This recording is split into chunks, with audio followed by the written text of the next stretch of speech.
ಬಾರಿ ಕೊಲ್ಲಿ ದೇಶಗಳ ಸರ್ವನಾಶದ ಶಪಥ. ಟ್ರಂಪ್ ಕಟ್ಟಕಡೆಯ ಯುದ್ಧ ಹೇಗಿರುತ್ತೆ? ಟ್ರಂಪ್ ಪ್ರಕಾರ ಇರಾನ್ ಹಾರ್ಮುಜ್ ಹೆಬ್ಬಾಗಿಲನ್ನ ಓಪನ್ ಮಾಡದೇ ಇದ್ರೆ, ಪರಮಾಣು ಕಾರ್ಯಕ್ರಮದ ವಿಚಾರದಲ್ಲಿ ಅಮೆರಿಕದ ಷರತ್ತನ್ನ ಒಪ್ಪಿಕೊಳ್ಳದೇ ಇದ್ರೆ, ಇನ್ನು 3 ದಿನಗಳಲ್ಲಿ ಇರಾನ್ ವಿರುದ್ಧ ಭೀಕರ ದಾಳಿ ನಡೆಯಲಿದೆ. ಇರಾನ್ನ ತೈಲ ಪೈಪ್ಲೈನ್ಗಳೆಲ್ಲವನ್ನೂ ಸಂಪೂರ್ಣ ಧ್ವಂಸ ಮಾಡ್ತೀವಿ ಅಂತಿದ್ದಾರೆ ಟ್ರಂಪ್. ವಾಸ್ತವದಲ್ಲಿ ಇರಾನ್ನ ಪೈಪ್ಲೈನ್ ಇನ್ನು 3 ದಿನಗಳಲ್ಲಿ ಸರ್ವನಾಶವಾಗಲಿದೆ.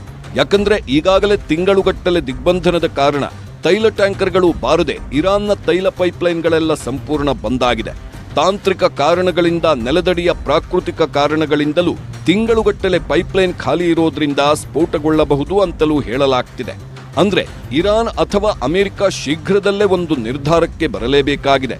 ಇರಾನ್ ಒಂದು ವೇಳೆ ಯುದ್ಧ ವಿರಾಮದ ಸಂಧಾನ ಬಯಸಿದ್ರೆ ವಾಷಿಂಗ್ಟನ್ಗೆ ಯಾವುದೇ ಹೊತ್ತು ಕರೆ ಮಾಡಬಹುದು. ನಮ್ಮ ಬಳಿ ವಿಶ್ವದ ಅತ್ಯಂತ ಸುರಕ್ಷಿತ ಫೋನ್ ಲೈನ್ಗಳಿವೆ ಅಂತಲೂ ಟ್ರಂಪ್ ವ್ಯಂಗ್ಯವಾಡಿದ್ದಾರೆ.